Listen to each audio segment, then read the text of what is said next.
大家好，欢迎收看创意家常菜，每天分享简单易操作的家常菜，下班吃什么不再纠结。今天要分享的家常菜是香菇油饭。准备食材：大米1碗，香菇1碗，葱、料酒、酱油、盐、油、味精少许。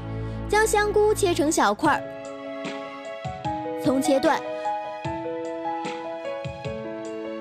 油锅烧热后倒入油，倒入香菇炒香。香菇表面金黄时捞出，将香菇倒入电饭煲内，料酒、酱油、盐、味精，搅拌均匀，蒸煮40分钟即可。出锅后撒点葱花。